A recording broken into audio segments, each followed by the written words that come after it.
Be it resolved, don't trust mainstream media. My name is Matt Taibbi. I've been a reporter for 30 years, and I argue for the resolution.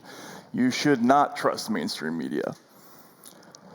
I grew up in the press. My father was a reporter. My stepmother was a reporter. My godparents were reporters.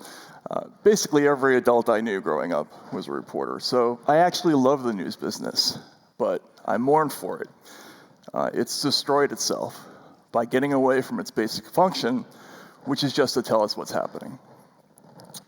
My father had a saying, "The story's the boss."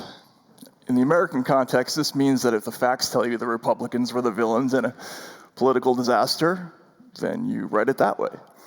If the facts point more to the Democrats, you write that.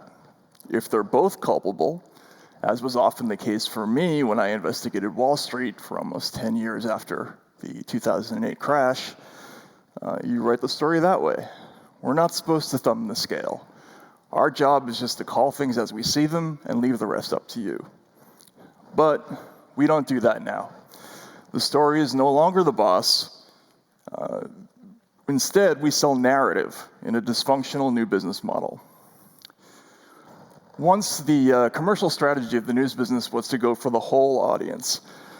A TV news broadcast was aired at dinner time, and it was designed to be watched by the entire family.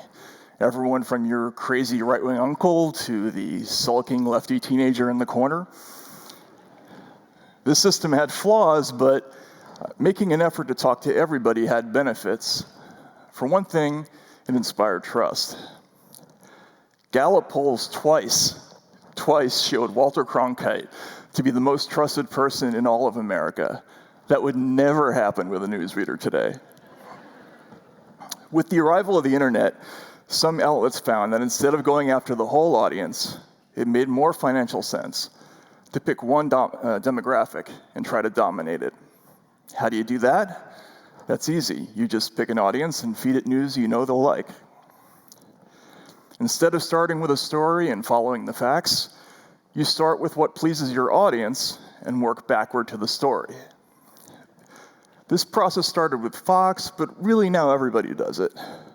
From CNN to OAN to the Washington Post, nearly all media organizations are in the same demographic hunting business.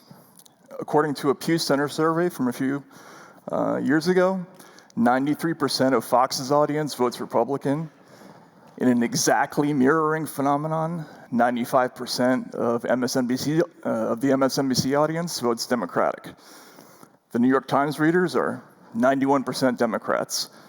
Left or right, most commercial audiences in America, anyway, are politically homogenous. This bifurcated system is fundamentally untrustworthy.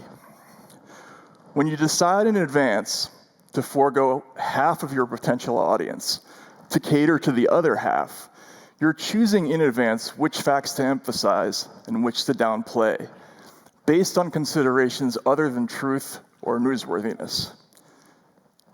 This is not journalism. This is political entertainment, and it's therefore fundamentally unreliable. With editors now more concerned with retaining audience than getting things right, lots of guardrails have been thrown out. Silent edits have become common. Serious accusations are made without calling people for comment.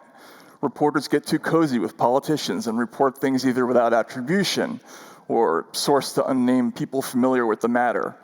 Like scientists, journalists should be able to reproduce each other's work in the lab. With too many anonymous sources, this is impossible. We just get a lot of stuff wrong now. In the Trump years, an extraordinary number of quote-unquote bombshells went sideways. From the P-tape to the Alpha server story to speculation that Trump was a Russian spy recruited before disco started to false reports of Russians hacking a Vermont utility, we've accumulated piles of these wrong stories. Now, I'm no fan of Donald Trump. I wrote a book about the guy called Insane Clown President. But these stories offend me. A good journalist should always be ashamed of error, and it bothers me to see so many of my colleagues not ashamed. News media shouldn't have a side. It should focus on getting things right, which, believe me, is a hard enough job. Until we get back to the basics, we don't deserve to be trusted, and we won't be. Thank you very much.